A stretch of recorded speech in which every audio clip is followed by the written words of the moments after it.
La Semana Roja en La Palma. Por la Semana Roja se conoce a los 8 días que transcurrieron desde el alzamiento militar del 18 de julio de 1936 hasta el 25 del mismo mes, cuando los golpistas tomaron la isla. En esos 8 días, la clase obrera palmera, gracias a su notable organización con el Partido Comunista a la cabeza, evitó la toma inmediata del poder por parte de los golpistas.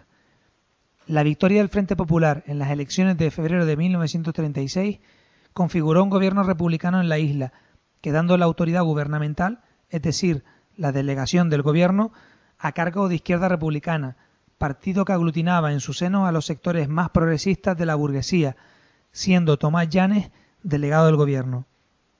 Formaba también parte del Frente Popular un movimiento obrero de carácter marxista, en el que tenían presencia los socialistas y principalmente los comunistas, que iban aumentando su protagonismo dentro del Frente Popular. De hecho, el movimiento comunista de La Palma era el mejor organizado del archipiélago. Hablar del movimiento comunista en La Palma es hablar de la labor del dirigente comunista José Miguel Pérez y Pérez. José Miguel Pérez, emigrado a Cuba en 1921, fundará junto a Julio Antonio Mella el Partido Comunista Cubano, del que sería además su primer secretario general. Cuando regresa a Canarias, funda en 1929 la Federación de Trabajadores de La Palma y el diario comunista Espartaco. Junto a sus compañeros del Partido Comunista de Canarias, supo entender el momento histórico que atravesaba la lucha de clases en Canarias y en el conjunto del Estado. Supo entender que, pese al carácter burgués de la Segunda República, la orientación del Partido Comunista dirigida a participar en el Frente Popular era correcta no solo para hacer frente al avance del fascismo, sino además para culminar de la mano de la clase obrera una revolución burguesa que en España y en Canarias de forma más palmaria la burguesía no había llevado a cabo por sí misma. Este crecimiento del movimiento obrero asustó a la oligarquía de la isla palmera opuesta al Frente Popular. Los propietarios de la tierra y sus caciques, la iglesia, los mandos del ejército y los falangistas se agruparon en la Unión de Derechas, que resultó derrotada de manera clara en las elecciones de febrero de 1936. En este contexto, el Frente Popular, en especial las organizaciones obreras ligadas al Partido Comunista, fueron capaces de convocar el 1 de mayo de 1936 a cerca de 7.000 militantes en la capital de la isla palmera. Los meses que van de febrero a julio de 1936 son tensos, fundamentalmente por las acciones desestabilizadoras de los falangistas. A grandes rasgos, la estructura de clase de La Palma en aquellos momentos definía 3 espacios fundamentales. Por un lado, una clase dominante palmera que asentaba su poder sobre todo en la posesión de tierras y en el control de herramientas fundamentales del Estado, como lo eran los mandos del ejército y la iglesia, y contando siempre con el inestimable apoyo de los caciques de Falange Española y otras organizaciones afines. En el polo opuesto tenemos una clase obrera y un campesinado que llevaban siglos padeciendo la explotación más absoluta y que ahora, de la mano de las organizaciones obreras, empezaba a tomar conciencia política de su posición en la sociedad y de las causas de su explotación y miseria. Entre ambos encontramos una pequeña y mediana burguesía compuesta fundamentalmente por pequeños comerciantes y miembros de profesiones liberales y agrupadas en organizaciones políticas como Izquierda Republicana o el Partido Republicano Palmero. Esta pequeña burguesía, por su propia extracción de clase, juega un papel ambiguo en la lucha de clases. Si por un lado defiende las libertades políticas y civiles, lo que le da un tono progresista en comparación con la oligarquía, por otro lado, su posición de clase le incita a no quebrar el sistema de dominación clasista, a no violentar, en definitiva, la propiedad privada de los medios de producción y, por tanto, a impedir a la clase obrera y al campesinado la toma del poder en sus manos y la construcción de una sociedad socialista comunista. Será esta posición objetiva de la burguesía progresista la que explique la actuación de Izquierda Republicana durante la Semana Roja. Así las cosas, cuando el Frente Popular gana las elecciones de febrero del 36, la oligarquía comienza un trabajo sistemático de desestabilización. La respuesta del gobierno del Frente Popular, fundamentalmente de Izquierda Republicana, que ostentaba la delegación del gobierno en la isla, será intentar controlar la acción de Falange Española, pero de forma timorata. Solo cuando se sospecha una posible insurrección para la primavera del 36, la delegación del gobierno se decide a desarticular a Falange y al acopio de armas y dinamita en estos meses previos al golpe de Estado.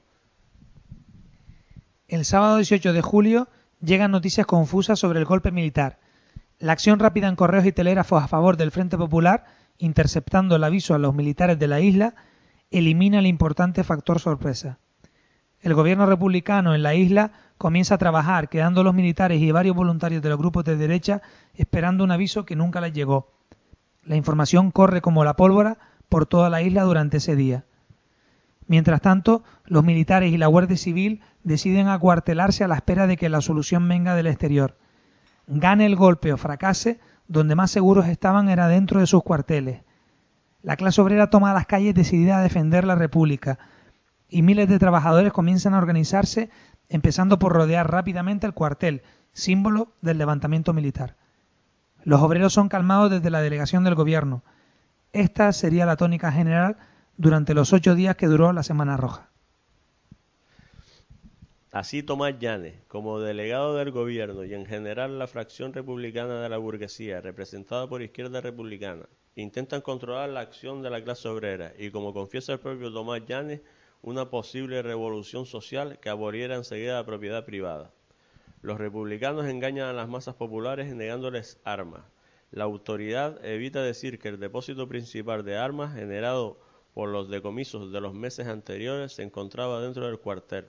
Las escasas armas que se requisan en las primeras horas se reparten para las milicias populares encargadas de mantener el orden por mandato gubernativo y también encargadas de vigilar posibles conspiraciones de la derecha. Estas milicias evitaron los posibles enfrentamientos y persecuciones por venganza y ensañamiento a destacadas figuras de derecha, aspecto reconocido por los dos bandos. La buena organización comunista permitió una correcta convivencia en aquellos días convulsos. El mismo 18 de julio, los republicanos, con el apoyo de socialistas y comunistas, se unen para defender al gobierno de la Segunda República. Así, toman en pocas horas las siguientes medidas. En cada municipio se crea un comité de defensa del Frente Popular y milicias populares. Se convoca a manifestación esa misma tarde y una huelga general como protesta al golpe de Estado. Huelga que se prolongó prácticamente toda la Semana Roja. Es importante destacar la labor del Radio Comunista, que informaba y organizaba a toda la clase obrera en estas horas inciertas.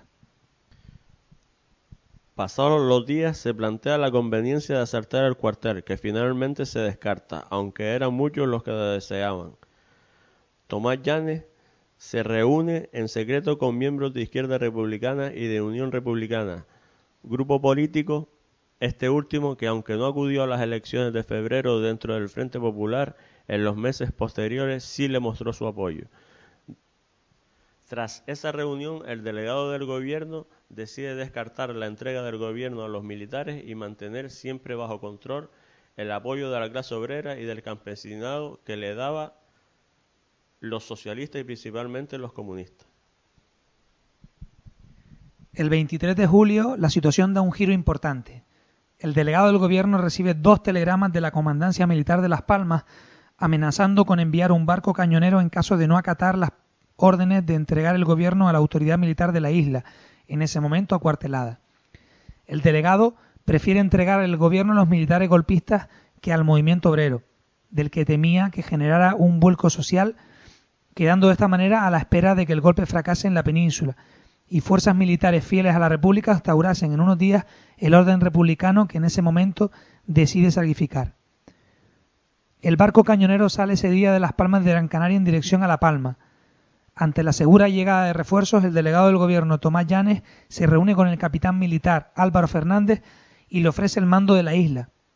Este lo rechaza, aludiendo no tener suficientes fuerzas militares para controlar toda la isla, pero le exige al delegado del gobierno que colabore en bajar la intensidad de las milicias y que se desconvoque la huelga general, con objeto de debilitar al movimiento obrero.